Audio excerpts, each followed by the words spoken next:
निर्गुण निराकार स्वरूप का दर्शन किया था। सूत जी ने सौनकारी महात्माओं को बतलाया कि जो प्रतिमा होती है वो भगवान का सगुण स्वरूप है और जो शिवलिंग होता है वो निर्गुण निराकार स्वरूप है भगवान का। यह पावन कथा माँ भगवती गंगा की गोदी में बैठ कर के हम सभी लोग कह रहे हैं और श्रवण भी कर रहे हैं। साथ में हमारे संत महात्माओं की तपस्थली इस तिलार धाम में यह पावन कथा आदरणीय योग सम्राट में चैतन्य जी महाराज के द्वारा कराई जा रही है एवं इस कथा के इस अनुष्ठान के मुख्य आयोजक मुख्य यजमान आदरणीय श्री राघवेंद्र प्रताप सिंह जी, जिनके द्वारा यह सुंदर अनुष्ठान किया जा रहा है एवं समस्त ग्रामवासियों के द्वारा यह सुंदर व्यवस्था देखने को यहाँ पर मिल रही है। जैसा कि यह दिव्य ज्ञान यज्ञ प्रभु की कृपा से हम सभी को सुनने का और कहने का अवसर मिलता है। प्रायः श्रीमद् भागवत की कथा, प्रभु श्री राम की कथा हमको और आपको श्रवण करने का लाभ मिलता ही रहता है, लेकिन शिव पुराण की कथा यदा कदा ही हमको कोई श्रवण कराता है। इसलिए भगवान शिव की जो चर्चा है बहुत ही दुर्लभ चर्चा है, साथ में अमृत से ओतप्रोत है। कल की पावन चर्चा में हम सभी ने श्रवण किया भगवान भोलेनाथ निर्गुण निराकार के रूप में, एक स्तंभ के रूप में, पाषाण के स्वरूप में ब्रह्मा और विष्णु के मध्य में प्रकट हो गए और ब्रह्मा और विष्णु उस शिवलिंग का अता पता नहीं लगा सके। ब्रह्मा ऊपर की ओर गए, विष्णु नीचे की ओर गए, परंतु कहाँ से यह शिवलिंग जन्म लिया है, कहाँ इसका अंत है, किसी ने भी उसका पता नहीं पाया। अंततो गत्वा ब्रह्मा ने झूठ बोल करके केतक पुष्प को अपने अधिकार में लेकर के विष्णु जी के सामने झूठ बोलते हैं। लेकिन जो परमात्मा समस्त इस चराचर में छोटे से छोटे जीव का भरण पोषण करता है, बड़े से बड़े जीव का भरण पोषण करता है, वही परमात्मा हमारे भोलेनाथ जब ये देखते हैं कि ब्रह्मा की गद्दी पर बैठ करके झूठ बोल रहे हैं, मानो शिव जी कहना चाहते हैं जो जितने ऊंचे आसन पर बैठता है या जिसका लेवल हाई होता है उसको अधिकार और उसके नियम ज़्यादा होते हैं। क्योंकि मानो शिव जी कहना चाहते हैं अरे ब्रह्मा जी आप तो सृष्टि के कर्ता हो, जब सृष्टि के कर्ता ही झूठ बोलने लग जाएंगे तो सृष्टि की क्या गति होगी।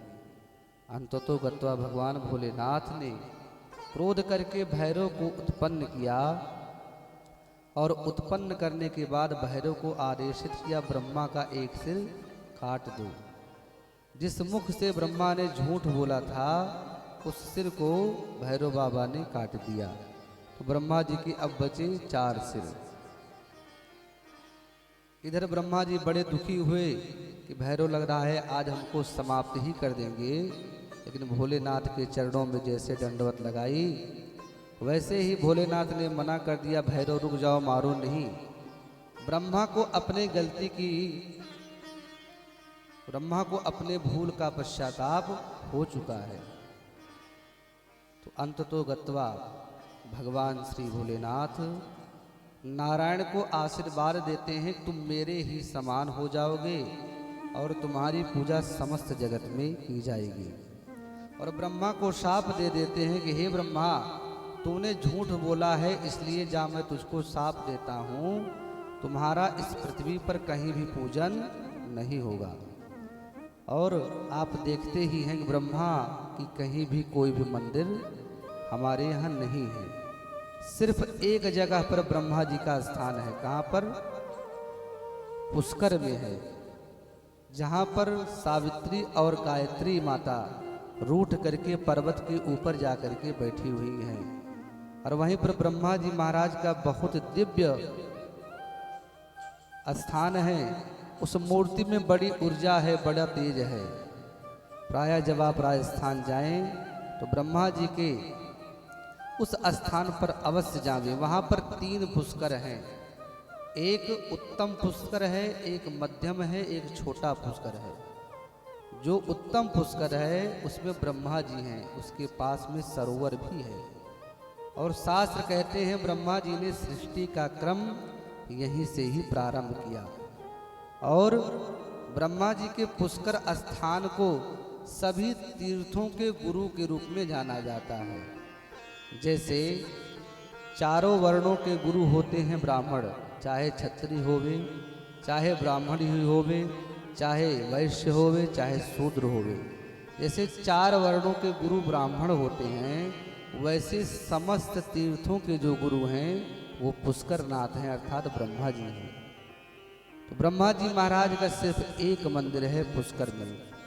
और यहीं पर भगवान भोलेनाथ आज विष्णु जी को आशीर्वाद दे देते हैं।